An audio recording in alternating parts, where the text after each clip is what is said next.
The following story has been brought to you by StoriesToInspire.org. To me, the greatest Kiddush Hashem ever in the history of America, on American soil, was the Siyum Shas that many of us had the great schus to be at. So I was sitting in the stands like everybody else, and a guy comes over to me, Rabbi Akiva Serebrowski. I never saw the guy in my life. He says, Rabbi Krohn, I want to tell you why I'm here tonight. Here because of a third grader. I said, what does that mean? He says, you see that guy over there, Josh Siegel? Today he's 19. I'm here because of something that happened when I was his Rebbe in the third grade. I said, you're kidding. Listen to this. He tells me he came back from Mir Yeshiva many years ago. He was so enthusiastic, he decided he's going to become a Rebbe. And the only place that he could find a job was in Edmonton, Alberta, Canada, which is next to the moon. Very, very far. And he is in this day school, and he's the Rebbe in the third and fourth grade.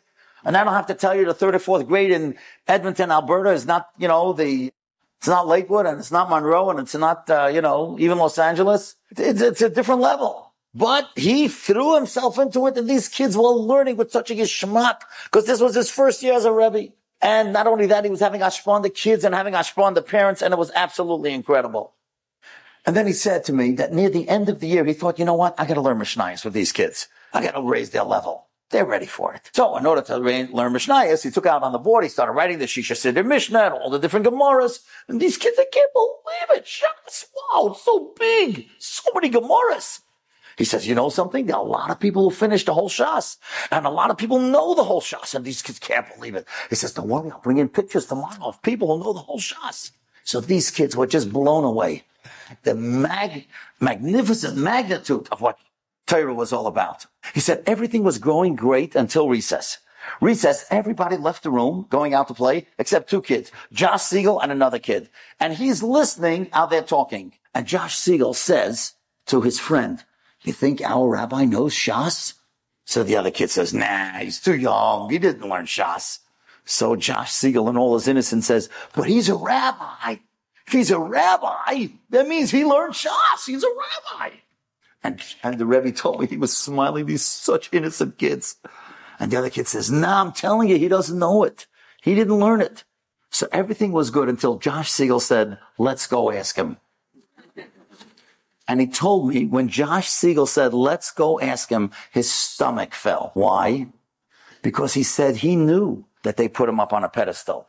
And he knew that he was having hashpah on the parents. Imagine the kid thinks, he's not so great. He didn't learn Shas. He's not a real rabbi. So first of all, he's going to lose the hashpah that he has on the kids, and they'll go home and tell the parents he's going to lose the hashpah he has on the parents too. So all of a sudden, he remembered a story that happened with Rabbi Yaakov Kamenetsky. Rabbi Yaakov would learn this Labak, and one year in Paysach, he couldn't go back home. So he was assigned to eat in a certain family, but he wasn't so sure of their levels of kashrus. Now, of course, he knew they were kosher, otherwise he wouldn't eat there. But the highest levels, he didn't think they had. So they served something gebrux, even though his family ate gebrux. Rabbi Yaakov, he said to the lady, I'm sorry, I don't eat gebrux. And from then on, for the rest of his life, he never ate gebrux. And he said like this. He said that the Shara Tshuva says, I'll tell you the makar in a moment. It's actually in the book that you could all buy outside. So the Shara Tshuva writes that if somebody's makabel a mitzvah upon himself, and eventually he does it, he gets the reward from the time that he made the Kabbalah. If you undertake to do a certain thing and then eventually you do it, you get the reward from the moment that you made the Kabbalah. Somebody showed it to me in the Rashi this past week in Parshas Boy. But that's what the Shara Tshuva says. So he says, if this kid asks me if I learn Shas, I'm a kabbalah right now that I'm going to learn Shas. And then I could say that I learned it, just like a Yaakov, the Shara Tshuva. Josh Siegel comes over to him and says, Rabbi, did you learn Shas? He swallows and he says, yes. And he makes up right then and there. He's going to learn Shas. So he told me 2 years later, there was the 12th Siyum, and he was in the office and he saw the computer feed from Madison Square Garden. And he says to his 5-year-old, next one, we're going to be there. And by the 13th cycle, when it started, he started learning every single day. He told me that eventually he became a manal in Toronto and he went into real estate. So there were some mornings he had to get up at 4:30 to do it. And some days he had to go to sleep at 12:30 at night, but he never missed a day. As the 7th year of the cycle rolled around, he decided he's going to go look for Josh Siegel.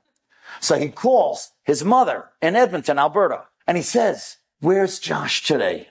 She tells him he's in Israel. He's learning Torah in Ar Sameach. His Talmud. Couldn't believe it. He says, you know, I'm so grateful to him. And he explains to her the whole story. He says, I want to buy him the best ticket that I could afford. Then I want to buy him a ticket for the Siyum Shas. But if he's in Israel, I can't afford to bring him in. She said, don't worry. For that, I'll bring him in. And wouldn't you know it, Rabbi Sarabrowski went to Newark Airport, picked up Josh Siegel, brought him to the Siyum Shas. They were sitting, I talked to Josh Siegel. He has no idea whatsoever about the story of the third grade. He doesn't remember a word of it. But of course, I believe Rabbi Sarabrowski is not going to make up a story like that. How could a third grader remember, right? So they're singing and dancing and crying and holding each other and with his son. Just amazing. But to me, the best part is that after the Siyum Shas at night, Rabbi Sarabrowski drives Josh Siegel right here to Lakewood. They go into the Beis Medrash. For 2 days, they learn Daf Beis and Daf Gimel and Brachas. Then he brings them back to Newark and he sends them off to Eretz Yisrael. That's a Kosher Bracha. That's a Rebbe.